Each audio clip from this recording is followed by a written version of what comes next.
Somehow, some way, the 2024-25 NBA season is around the corner. Training camp starts towards the end of next month, with all the teams reporting in for camp.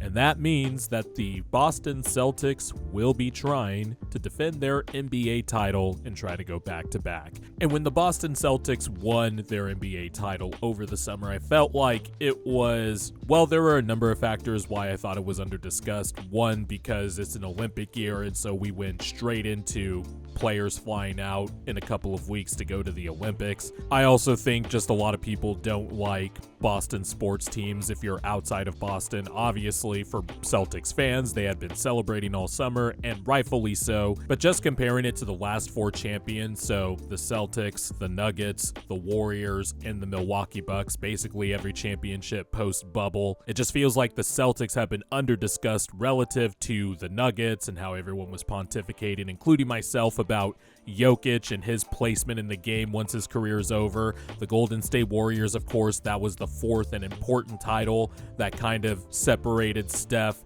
and, launched him into top 10 of all time discussions.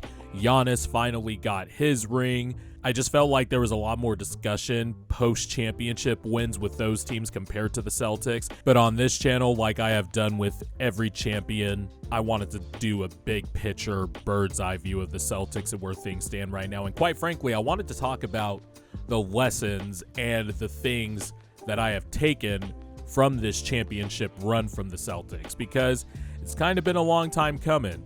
Jason Tatum was drafted in 2017. Jaylen Brown was drafted in 2016. Both the third overall picks. Both immediately saw success when Jason Tatum in his rookie year and Jaylen Brown in his second year went to the Eastern Conference Finals thanks to a litany of injuries to big contracts. Remember Gordon Hayward, Kyrie Irving. Those guys missing time gave their young duo at that time a chance to have some playoff success, get their first taste of playoff success, and it undoubtedly helped them get to where they are today, which, they have one championship, and they're looking to add another.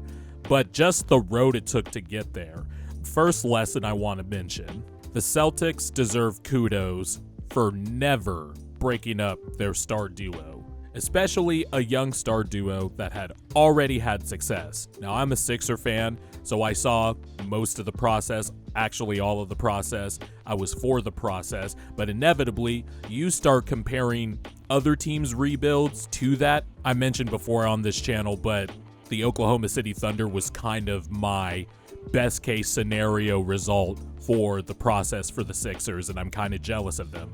The Celtics were kind of the early example of that because, like us, they were drafting high right around that time, and they were inevitably going to be a rival just looking at the trajectory of the youth at the time and how they were going to build. And then obviously the Celtics and the Sixers faced off in the second round, in the 2017-2018 NBA season, the 2018 playoffs. And from then on, you could just see that the Celtics were just going to go on a trajectory where it was like, all right, Jason Tatum and Jaylen Brown already made an Eastern Conference Finals in their first year as a duo, and they were only going to get better from there. Now, there were a few inflection points, like the 2020-21 season, where they got absolutely destroyed by the Brooklyn Nets.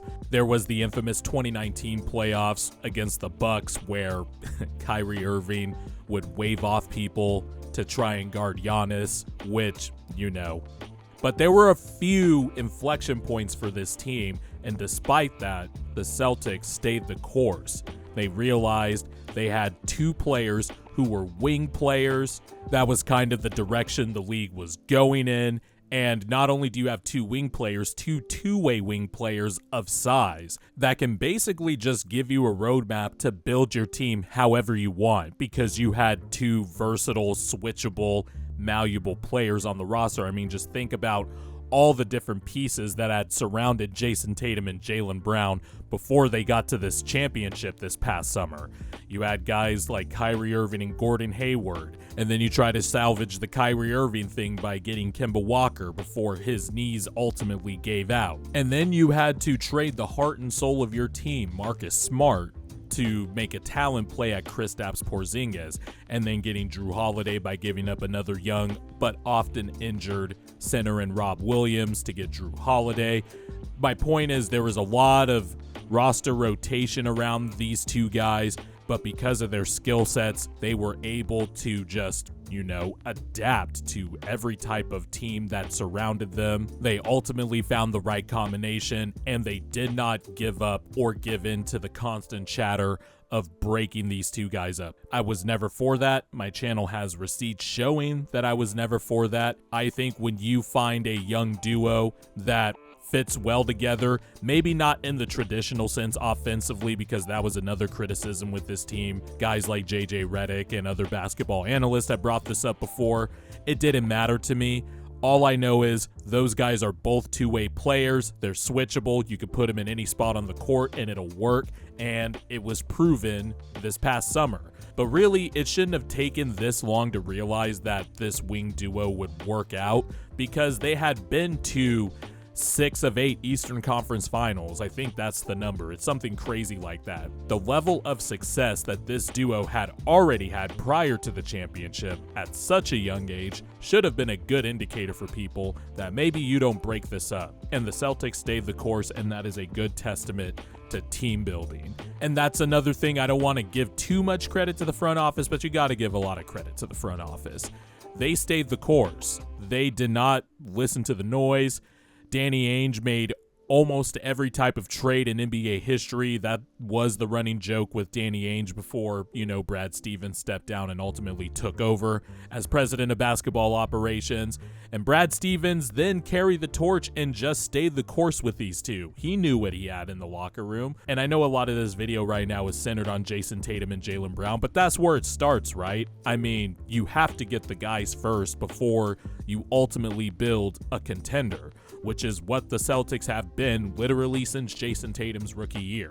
And then, of course, the ability to make shrewd trades. Like I mentioned, Kristaps Porzingis, Drew Holiday, you trade away Marcus Smart. That's some of the toughest decisions sports organizations have to make when you're trying to compete for a championship. In their first finals run in 2022, remember that season, the Celtics started off kind of slow, then right around the new year in January, they started to hit a hot streak, and they morphed into an identity as a hellacious defensive team. Then the Ime Udoka scandal happens. Joe Mazzulla takes over about a week or two before the season starts, if I remember correctly. Didn't have enough time to put together his staff, and then still takes him to an Eastern Conference Finals. Changes the identity a little bit. They're still an elite defensive team, but are now known as an offensive team under Joe Mazzulla, taking a lot of threes, taking what the Houston Rockets did in the late 2010s and taking it to the extreme. A lot of people question that. There was a lot of clunky process with that offense sometimes, where maybe you would like the Celtics to get to the rim a little bit more before they start jacking up a bunch of threes early in the shot clock or off the dribble threes. But they finally started finding that balance, especially last season, this past season, when Joe Mazzulla finally got a full coaching staff in order, and they went through a full training camp, off season, all that stuff together, and it led up to them being one of the dominant teams in NBA history. And it was boring for a lot of people. A lot of people couldn't process how good this Celtics team was, even though they had the most, I believe they had the most 25-point blowouts in NBA history. They went on a 16-4 playoff run. That's pretty fucking good, if you ask me. Yeah, you would have liked some better offensive process and stuff like that, but shit don't matter now that they won a championship and they know how to do it now. So it just takes a good amount of patience, especially in today's world. And this brings up my next point, because I don't want to get all, back in my day in society and all this other stuff, but patience. They stuck with this. This team went to a bunch of Eastern Conference Finals these last 8 years, and you want to break up the duo, the crux of it? That just never made sense to me. Very rarely now I feel like teams are just patient with their team building. If it's like 2 to 3 years, you're out. Don't get enough continuity, team chemistry, roster continuity, all that stuff. But the Celtics, for the most part, and yes, last year it was a whole new roster, basically. You added 2 major rotation guys to the roster, right? Also forgot to mention, the Celtics made the Derek White trade during their first run to the 2022 NBA Finals. So, you had 3 of your main rotation guys still there, but adding Kristaps Porzingis and Drew Holiday just shifts a lot of things dramatically. And so they had to navigate that, but they still had a solid core that had been there for 2 to 3 years now. And then Jason Tatum and Jaylen Brown, who had been together forever. And then, of course, Al Horford, who is on his second stint with the Celtics, this time coming home with a championship.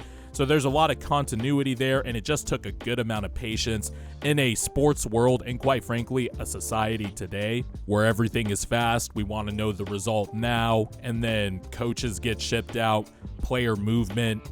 Before this new CBA, player movement had really started accelerating just in terms of constant roster turnover, and I feel like this new CBA is just going to augment those things more, and the Celtics kind of just stood in the face of all of that and decided, no, we're going to stay the course, we're going to stick with our guys. And look, I don't know what would have happened if they didn't win the championship, but I feel like they still would have tried to stay the course because you have a good, successful team that has made deep playoff runs. All that matters now is that you just have to find a way to get over the hump. And they did that in a dominant fashion. So whenever I see new up-and-coming teams now with cores or championship cores that can make a deep playoff run, what have you, this should be a lesson to everybody that, just watch the Celtics win their championship. Continuity works a lot of the time. The Nuggets had played together forever. The Celtics had played together forever, at least the core of their team. The Warriors, I don't need to explain that. The Bucks, Giannis, Chris Middleton, Brook Lopez. Then you trade away Eric Bledsoe and bring in the aforementioned Drew Holiday, who, in that first season, they went on to win the championship. But a lot of that core had been together for a minute. My point is, I guess there's a lot of ways to do this thing, and patience is one of them, especially in your first and second year. You immediately find out you have a young star duo that you can build around for a long time. And now, when you look at it, Jason Tatum, 26, Jaylen Brown, going to be 28 in October. The Celtics still have a lot of time and a lot of deep playoff runs left within them. Now, I'm not going to sit here and give a prediction just yet on what my preseason finals pick would be, mainly because I have been wrong the last few years picking a repeat champion, so I need to think really hard about this next one. But the Celtics do have a good chance of repeating. They quite frankly have a good chance at competing for a long time because they paid all their guys over the summer. They got rewarded handsomely for winning the championship, of course. Their team is just so well built, and they're going to be there in the long haul for the next few years. If I had to put an over-under on half a championship for this particular duo and core over the next few years until their era's over, I would definitely take the over on that. They definitely have a shot at winning one more. They definitely have a shot at repeating this year. My point is they have set themselves up, and it's through patience and not listening to the noise.